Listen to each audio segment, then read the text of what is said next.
Muito bom, cara. E assim, ó, tem um ponto que eu quero trazer até já complementando isso, porque também existe talvez por falta de despreparo, desconhecimento do público em geral, que essa é a ideia do nosso bate-papo aqui, né? Trazer informação para quem está assistindo aqui, que às vezes não está na fase de aposentar, mas tem um tio, uma tia, uma mãe, um pai, um parente, um amigo, que está ali no período que não tem noção, que não é um negócio que também existe culturalmente ali a pessoa se preparar para se aposentar, conhecer as regras, saber como é que está o processo ali de o que eu preciso saber, o que eu preciso ter de informação, de documentação.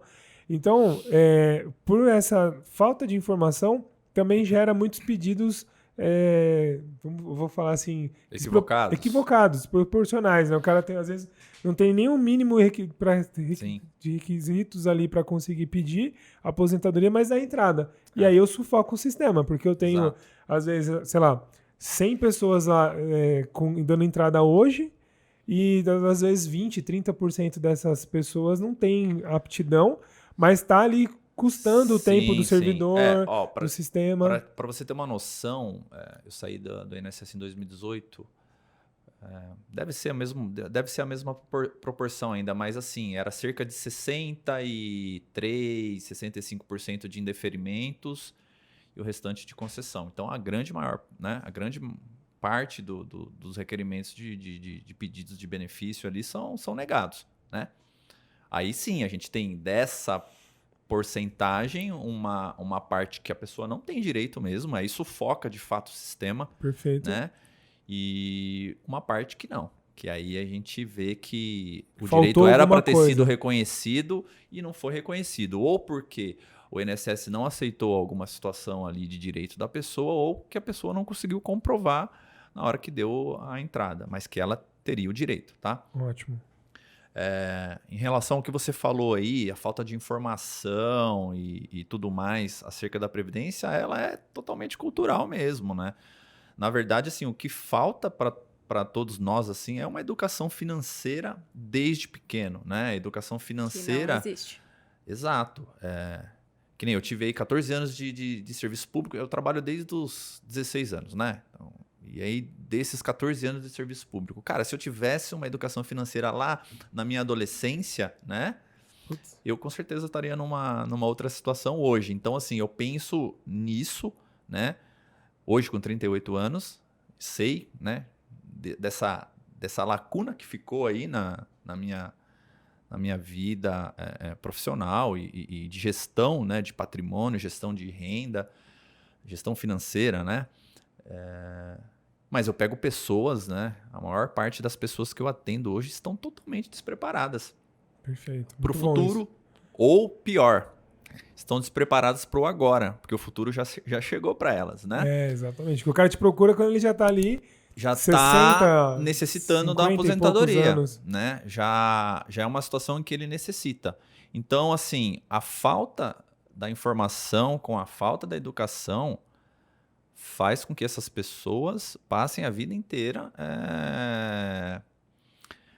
sem saber o que de fato aguarda elas lá no futuro, né? Sem saber o que esperar da velhice, né? O que vai manter elas pela velhice. Eu acho que o pensamento do jovem hoje é: por que eu vou gastar com isso agora? Por que eu vou procurar um advogado agora e gastar com... Cara, você não vai gastar, é investimento.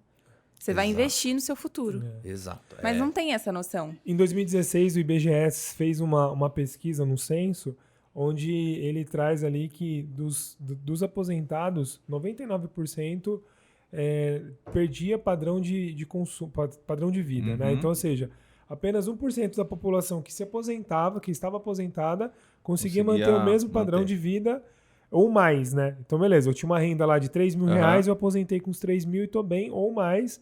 Os outros 99 ou tinham uma dependência de familiares ou tinham que voltar a trabalhar. Então, a gente vê algumas redes aí de restaurante com profissionais ali de terceira idade, né? Que é um benefício aí. Isso. Ou dependia de parentes ou de terceiros, mesmo ajuda de alguém ali da sociedade, vizinhos, comunidade, né, igreja. Exatamente. São as pessoas que acabam sendo amparadas na velhice pelo assistencialismo, na verdade, né? E não pela previdência. né? Exatamente. Porque... Não pela própria previdência dela, né? Dela Exato, poder poupar ali não. ou ter educação para construir patrimônio para viver disso. Então, Exato. é muito triste. Tudo bem, é de 2016. Mas eu não acredito que se sair hoje um novo censo agora, se vai mudar esse cenário. Provavelmente pode ser até pior. Porque a gente, Provavelmente. de Pelas 2016 para circunstâncias cá, a aí, gente né, teve algumas que a gente está crises. vivendo.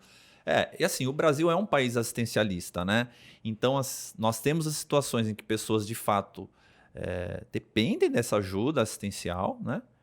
Mas muito do despreparo também, né? Perfeito. O despreparo, ele lá na frente vai ocasionar uma necessidade do assistencialismo. Então, para evitar esse despreparo que a gente atua num planejamento previdenciário.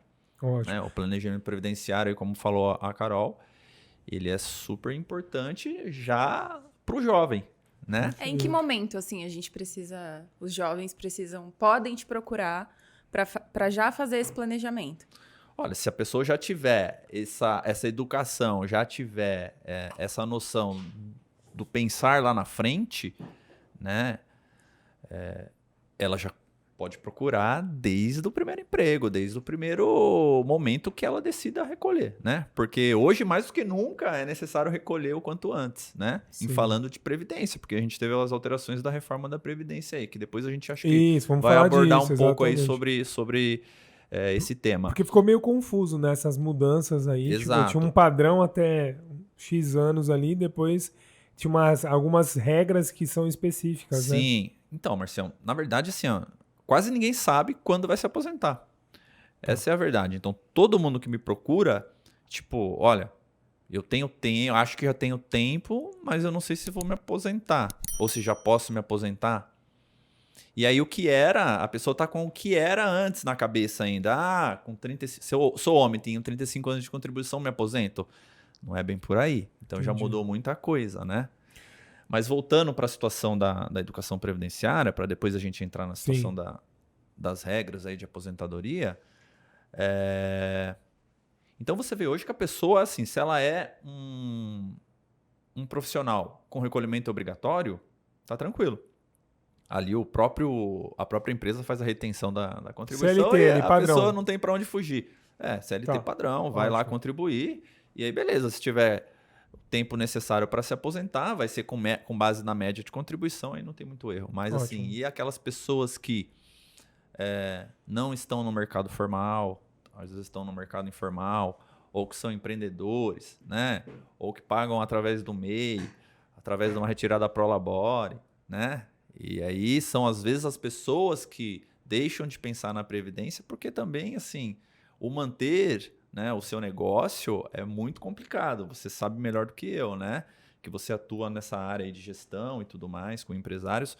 Então, às vezes, é a última coisa que o empresário vai pensar, que o empreendedor vai pensar. Opa, vou ter que mais esse gasto aqui. Mais imposto, né? Vou pagar imposto. Ele pensa assim, né? Exato. E aí, cara, tipo 100% das pessoas que deixaram de contribuir, quando eu atendo e falo, ó, faltou o tempo aqui, todo mundo põe a mão na cabeça e falou, se eu tivesse recolhido aquele período em que eu era profissional liberal, que eu era autônomo, empresário, faz a falta. E Até aí... mesmo estagiário, né? Que nem eu falei que eu estagiei, né? Então, tipo assim, você trabalha ali, contrato simples, né? De estágio, que não precisa. não é obrigatório, Não é né? obrigatório. E aí mas você é fica facultativo, 2 anos ali trabalhando, e você fala, putz, cara, mas se eu tivesse pago a guia, teria considerado esse valor, Exato. né? Tipo, esse período, né? Exato.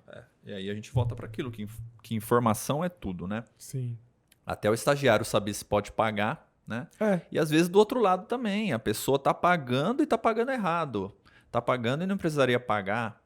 Porque assim, a Previdência você trabalha com as regras. Tem regra que é necessário pagar todo mês, tem regra que você, se já pagou determinado tempo, você não vai precisar, às vezes, pagar todos os meses. Se você não é segurado obrigatório, você pode trabalhar isso, planejar isso de uma forma que você permaneça segurado, né, com as coberturas previdenciárias e que chegue lá no seu tempo, na sua idade mínima, você se aposente da mesma forma, com uma renda até melhor do que se estivesse contribuindo por salário mínimo.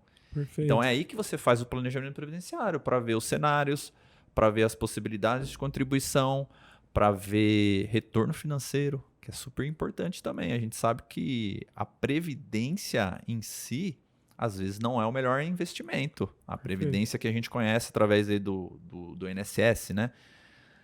Aí a gente tem as outras opções. Que aí você me ajuda até depois a complementar, né? Claro. Com os produtos que a gente tem no mercado, de investimento, né? De proteção de um futuro também.